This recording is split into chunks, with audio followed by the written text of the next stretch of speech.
Listen carefully, because the next few minutes can change the trajectory of your entire life. We all think we're waiting for a perfect moment, but the truth is the moment is waiting for you. Today I'm sharing 6 truths, not theories, not cliches, truths that shape champions. You know what stops most people before they even begin? The belief that they must first be chosen. Chosen by a company, chosen by a person, chosen by an audience, chosen by society. We wait, sometimes for years, hoping someone will grant us permission to step into our own brilliance.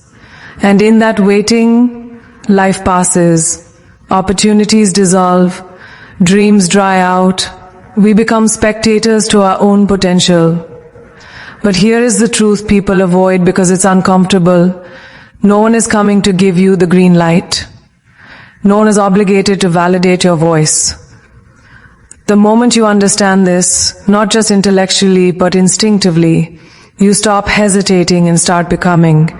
Because choosing yourself isn't arrogance, it's responsibility. If you don't believe in your worth first, why should anyone else?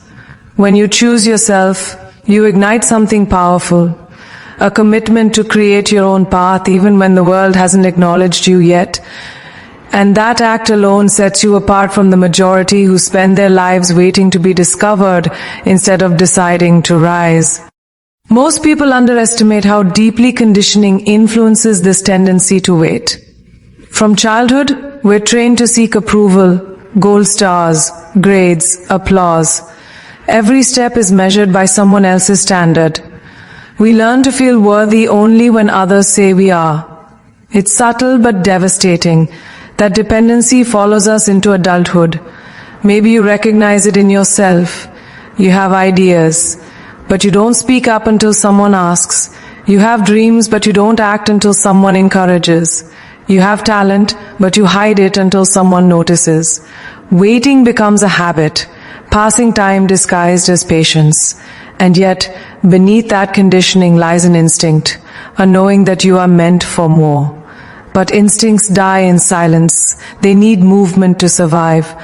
The moment you choose yourself, that instinct wakes up. It remembers your strength. It remembers your capability. It remembers that your power was never meant to be outsourced to anyone else.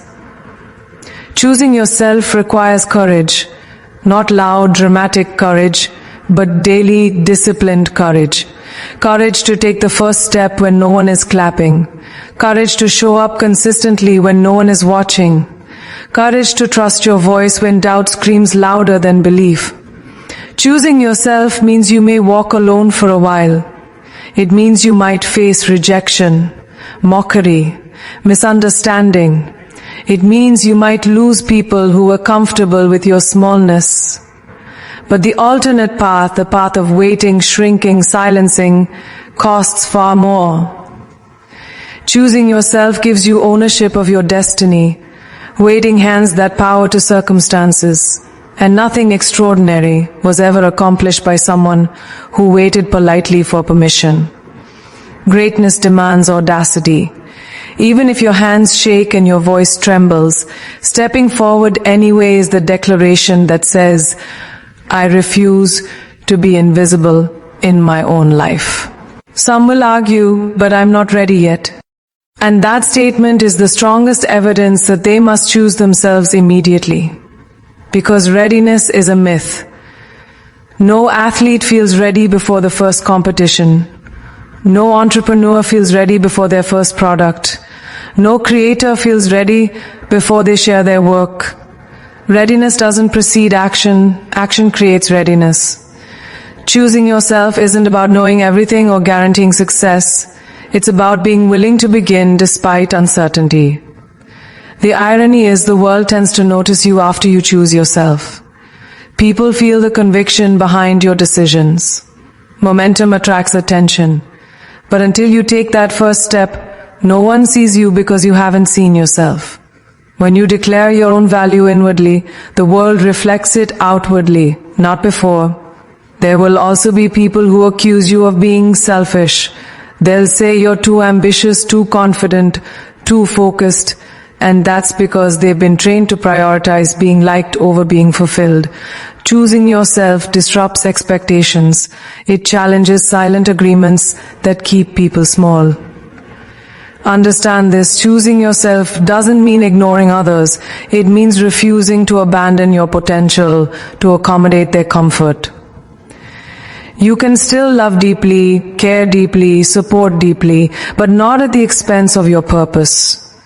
When you honor your calling, you give others permission to honor theirs. Your decision becomes a mirror showing them the power they've postponed. Choosing yourself isn't selfish, it's the most responsible act of self-respect. It sets a standard. It signals that your time, your talent, your dreams are not negotiable accessories, they are priorities. Eventually, you realize something transformative. The world doesn't choose leaders first. It recognizes them after they've chosen themselves. Every breakthrough, personal, professional, spiritual, starts with a private decision. A moment where no one applauds, no spotlight shines, no guarantee exists. Just a quiet conviction that whispers, I'm meant for more. And when you honor that voice, the world responds in ways you can't predict. Opportunities align, people show up, doors open that remained locked when you were waiting for permission. Not because the universe suddenly changed, but because you did. You shifted from passivity to agency, from hope to decision, from waiting to becoming. That shift is magnetic. So if you're listening, sitting on an idea, a dream, a vision you've convinced yourself isn't possible yet, understand this. No one will ever hand you your moment. You have to claim it. And when you do, people will wonder how you suddenly became confident, when the truth is, you simply stopped asking for consent to exist. Choose yourself. That decision is the spark that transforms potential into power. We live in a world obsessed with perfection.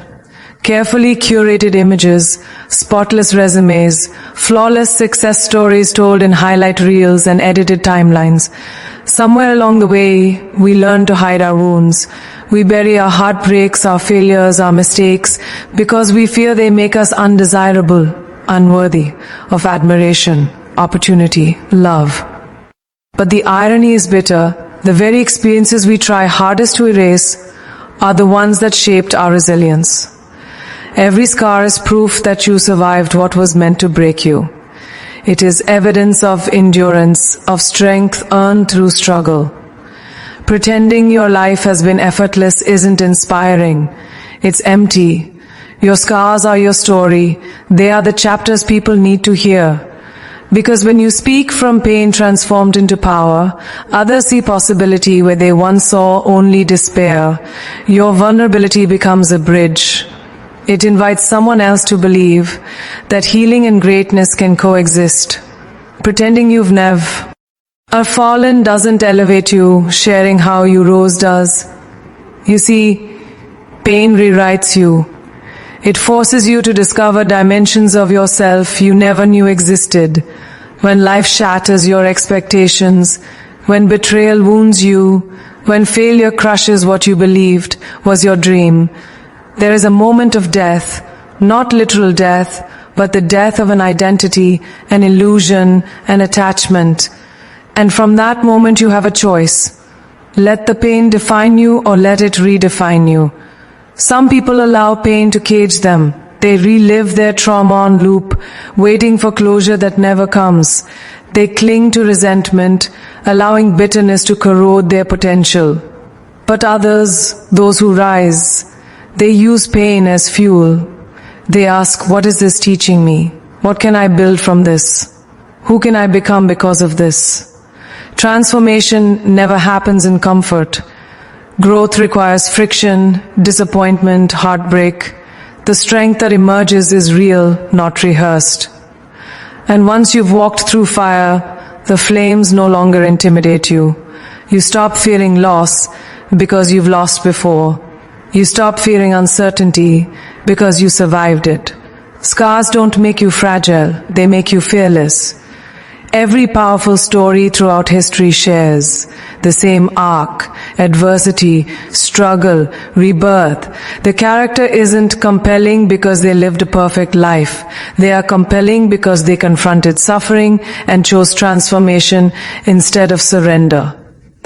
This isn't a coincidence, it's a universal pattern. Humans connect through struggle, not perfection.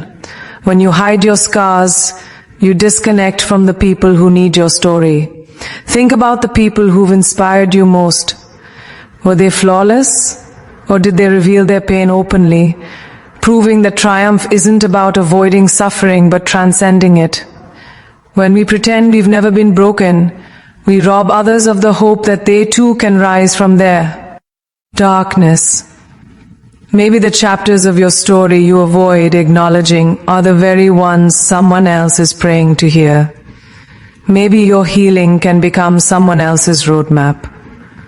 But first, you must stop apologizing for your wounds. They are not shame, they are wisdom encoded in experience. There comes a point where you realize that scars aren't signs of weakness, they are symbols of survival. They mark the battles you endured, the choices you made when giving up seemed easier, the resilience built through silent nights of doubt and despair. You carry lessons that cannot be bought, only earned.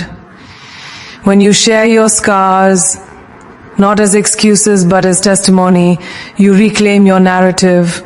You stop being defined by what happened to you and start defining yourself by how you responded. And make no mistake, how you respond is the most powerful instrument of transformation you possess. Pain doesn't automatically produce strength. Pain produces choices. Many people bury their wounds, numbing themselves into average lives. But those who rise choose meaning. They alchemize suffering into purpose. They turn their story into a mission. They speak not to impress, but to impact. They lead not from superiority, but from experience. Your credibility is not built by perfection. It's built by overcoming. Yet embracing your scars doesn't mean romanticizing struggle or pretending trauma was necessary or good. Pain is real. Loss is unfair. Betrayal wounds deeply. Healing isn't linear, and resilience isn't automatic. Acknowledging that truth is part of what makes scars powerful symbols. When you accept that you were hurt, that you broke, that you struggled, and you still continued, that is where strength is born. Too many people believe that acknowledging pain makes them weak. So they suppress, minimize, detach. But emotion unacknowledged becomes a prison. Freedom begins when you tell your story honestly. When you give voice to the experiences that shaped you, not to dwell, but to reclaim your agency. To declare, I'm not defined by what happened to me, I'm defined by who I became because of it. Healing requires courage far greater than denial. Anyone can pretend, few can face themselves with honesty, and those who do unlock a power that cannot be taken away. So when you think of your scars, the trauma, the mistakes, the failures, the disappointments, don't rush to cover them. Stand with them, own them. Understand that they are the parts of your story that give you authority to speak, to lead, to inspire. They are the proof that your strength is real, not